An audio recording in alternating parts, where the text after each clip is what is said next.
what the thing is that the biggest critic you have is you. And so I have this thing that I talk to kids about, and I like it because it's you can paint that picture. So I call it the coach and the critic. So I like to say that on one shoulder you have your coach, and the other shoulder you have your critic. And if you look at probably anything you do, you could come out. There's so many. You get a good idea, right? You get a good idea. You got a good thought. Like let me just think of something here. Give me a topic. Thing that popped to mind for me was my engineering project. My idea for the project. Okay, so you probably, I'm going to just assume this is what happened. You're thinking, and your coach on your shoulder says, "Here's your project," and then that process. Okay, I'm going to do that. That sounds good. And then in the background, you have on this shoulder the critic saying, "Yeah, but." Oh, yeah, but is that it's ever too true? big. Who are you? That's too big. You can't make this. How are you going to make this? Yeah, you're just a guy from Essex, Ontario. Yeah. And all the reasons why you can't start going. And the thing is, it's going to happen all the time, and it's about managing that person, or managing the coach and the critic. And at the bottom line is, the one that you listen to the most is the one that you're going to become, right? So Yep. I've seen myself, the biggest thing, we talked about fear with not too long ago. And fear disguises itself in a lot of different ways. And it's the critic.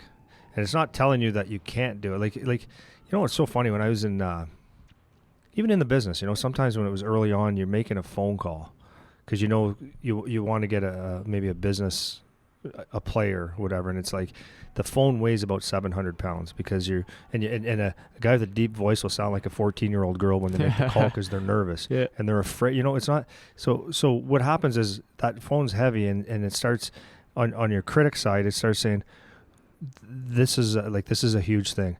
They might say no. What are they going to think? And all those things start rising up, and it drains out your motivation for actually doing it.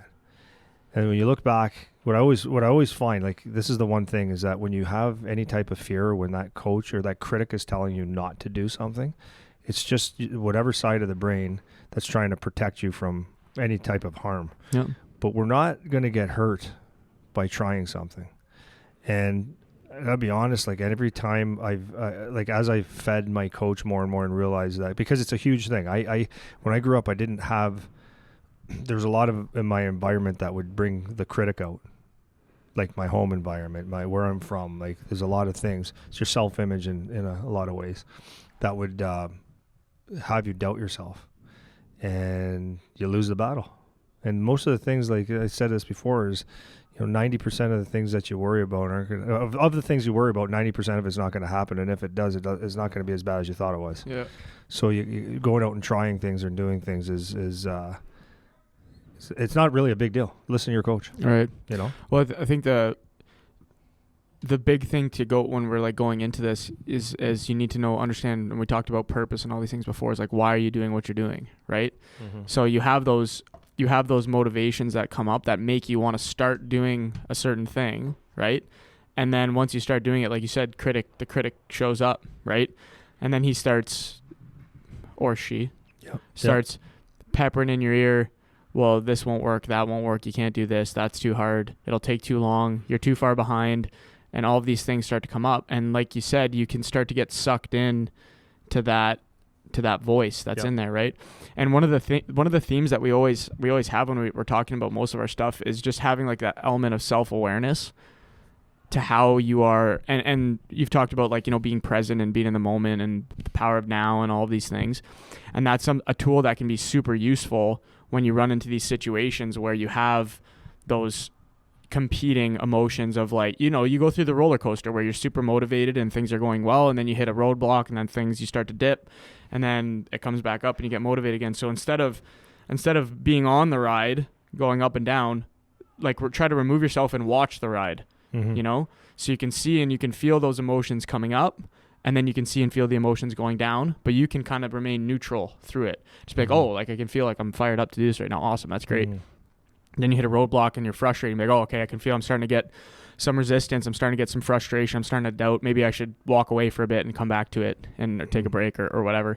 And I'm thinking about it in the context of that, my grad project that I had to do for engineering, because this was the first time I actually had to build a actual device that worked and did something in real life. This wasn't like theory. I wasn't just writing stuff on a paper. Like I had to make something that actually works. Yeah. And I remember going into it, it was just me and one other guy, and I did most of the figuring out. Yeah. And I remember that those exact things. I was like, how in the hell am I going to be able to make this work? Like I had no idea. And it was like a 6-month project, 8 months that we had to work on this thing. So it was a long haul. It was a lot of that up and down.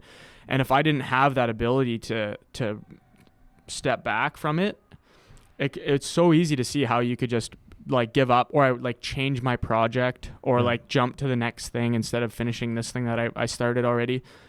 And like I said, because you can remove yourself and I could just watch the emotions happen, I was able to stick with it, right? Yeah. I was able to stick with it. And that's part of the coach, right? That's part of the coach 100%. side in your head, like saying like, hey, it's all right. Like just stick with it, or just walk away for 10 minutes or like take a break, you're frustrated or whatever, right? And that's part of that coach that you're talking about, you know?